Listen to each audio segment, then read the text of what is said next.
Bueno, seguimos aquí con Martí Batres Guadarrama en las instalaciones de SDP Noticias en el Distrito Federal. Martí Batres, ¿cuál es el problema más grande que tú puedes identificar del Distrito Federal o pequeños problemitas que la gente vive todos los días? Bueno, hay varios problemas. Yo diría que hay un problema matriz, original, principal, que es el de la desigualdad. La desigualdad es el problema número uno de México. Si ese no se resuelve, si ese no se ataca, no resolvemos los demás. Hay otros grandes problemas, pero están íntimamente vinculados con ello. Por ejemplo, el tema de la seguridad es un gran problema. El tema del empleo, del trabajo, es otro problema muy importante del país, no solo de la ciudad, también de la Ciudad de México. Eso nos debe de fijar las prioridades. De hecho, la política social se convirtió en la política pública prioritaria a lo largo de estos años, a lo largo de poco más de una década, de varios gobiernos perredistas, y la obra pública se convirtió en un detonante importante de actividad económica en la Ciudad de México. Ahora tenemos que ver cómo podemos engarzar todas estas políticas con otras. Necesitamos una política de seguridad pública muy ciudadana, muy social, muy preventiva, y requerimos también una política muy activa para fomentar el trabajo, el empleo, el trabajo, que es un concepto más abarcador, más fuerte, más amplio. Por ejemplo, ¿podríamos dividir la Ciudad de México en distintas ciudades? Porque, vamos, no son los problemas de la gente de Iztapalapa, los problemas de la gente... Eso es parte de los problemas de la Ciudad de México, ¿no? Tienes altos contrastes entre el oriente y el poniente, entre el sur y el norte. Digamos que en el sur poniente hay, si no plenamente satisfechos los servicios, porque no es así, hay más concentración de satisfactores. Y en el nororiente hay menos. La gente migra todas las mañanas del oriente al poniente, al centro y al poniente en búsqueda de trabajo y oportunidades. Claro, tenemos además la población flotante del Estado de México que ingresa a la ciudad. Pues es un problema más que hay que agregar, porque tenemos por lo menos 4,5 millones de habitantes del Estado de México, de mexiquenses que vienen todos los días al Distrito Federal y aquí realizan sus servicios, o aquí trabajan, o aquí satisfacen necesidades. ¿Y hay algún proyecto en específico para la zona oriente? Me refiero a Iztapalapa, Tláhuac, Xochimilco. Bueno, yo considero que hay que crear un corredor turístico, cultural, a lo largo de todo el oriente, pasando por Gustavo Madero, Venustiano Carranza, Iztacalco, Iztapalapa, Tláhuac, Xochimilco. Tenemos ya construido un troncal oriente en términos de vialidades, pues alrededor de él, a sus costados, tenemos que ir construyendo un corredor turístico-cultural. ¿Por qué turístico-cultural? Porque eso nos permitiría atraer recursos, nos permitiría actividad económica no contaminante y nos permitiría la satisfacción de necesidades, sobre todo el consumo cultural, en la franja donde vive la mayor parte de la población del Distrito Federal, que son estas delegaciones que estoy mencionando. Claro, finalmente en la zona oriente no hay ningún lugar donde la gente pueda ir a distraerse. Por lo regular siempre tiene que trasladarse a otras delegaciones. Sí, tú tienes el bosque de Chapultepec, que está en el poniente, por ponerte un ejemplo, ¿no? O los teatros, la mayor parte están en la zona poniente de la delegación Cuauhtémoc, por poner otro ejemplo.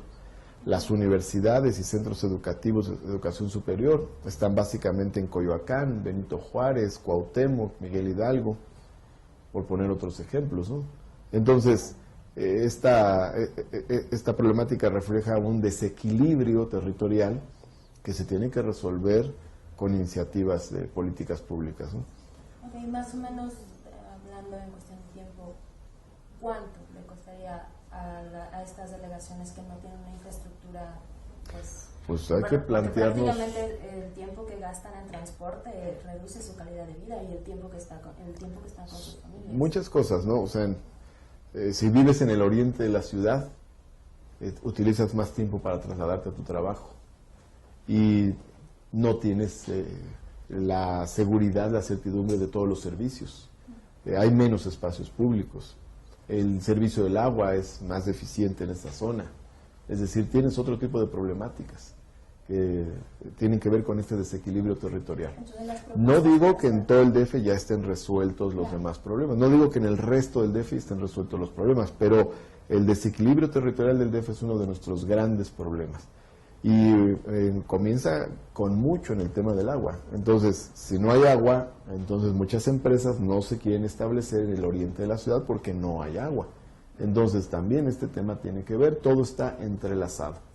De hecho, yo presenté una propuesta de 50 puntos, lo llamé 50 puntos para la cuarta transformación de la Ciudad de México, y en esa propuesta estoy mencionando diversos ejes: trabajo, cultura, agua, medio ambiente, diversidad social, democracia participativa, entre otros, que son ejes que tienen que ver con las transformaciones que considero deben hacerse en la Ciudad de México en los próximos años. Y tenemos que trazarnos un plan de un sexenio, por eso son sexenios, para hacer planes sexenales de transformación de nuestra ciudad. Y bueno, dentro de tus 50 puntos, el tema de los jóvenes, ¿qué puntos los tocan o cuántos? Varios temas, por ejemplo, para empezar, y esto tiene que ver con lo que estamos tratando aquí, el tema del Internet. Los jóvenes han hecho una gran cantidad de proyectos, ¿no? Blogs, blogs de izquierda, redes informáticas, por ejemplo, hay tweetcams, webcams, hay diversas páginas. Ahora, pero el Internet no lo usan todos los jóvenes porque no todos tienen recursos para acceder a al Internet, para pagar una renta, para comprar una computadora. Y en este caso, ¿cuál es la tenemos que garantizar que haya acceso gratuito al Internet, acceso universal al Internet.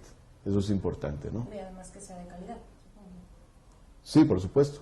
Ahora, pero existen ya las condiciones para ello, porque si tenemos 1.800 unidades vecinales, de acuerdo a la distribución que hizo el Instituto Electoral del DF, quiere decir que podemos tener un cibercafé gratuito en cada una. Si en cada cibercafé podemos tener 10 máquinas, eso quiere decir que podemos tener 18.000 máquinas. ¿Es posible? Perfectamente posible. Y por ejemplo, por poner un ejemplo. Claro.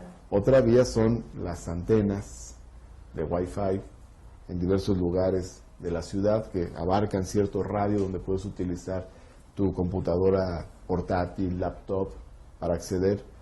Y hay todavía otro mecanismo que puede ser a través de la propia red de la fibra óptica que tiene en sus manos hoy en día la Comisión Federal de Electricidad.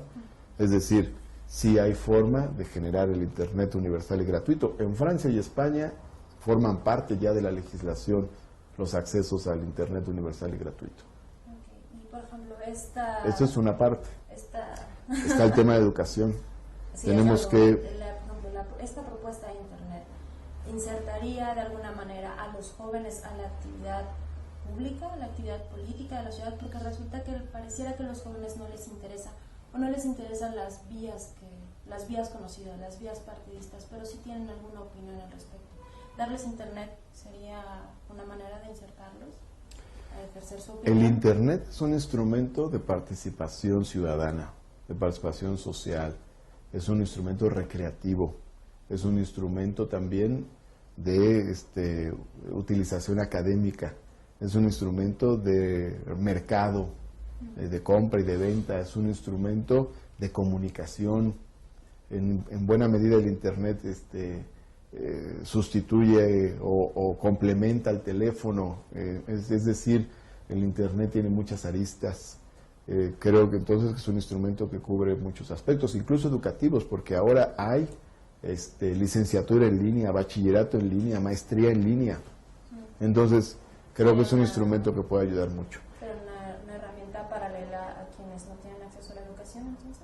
Es una herramienta complementaria para quienes no tienen acceso a ciertos niveles de educación. Ahora, y por otra parte también es muy importante que haya otros elementos de políticas hacia los jóvenes, esa es una parte.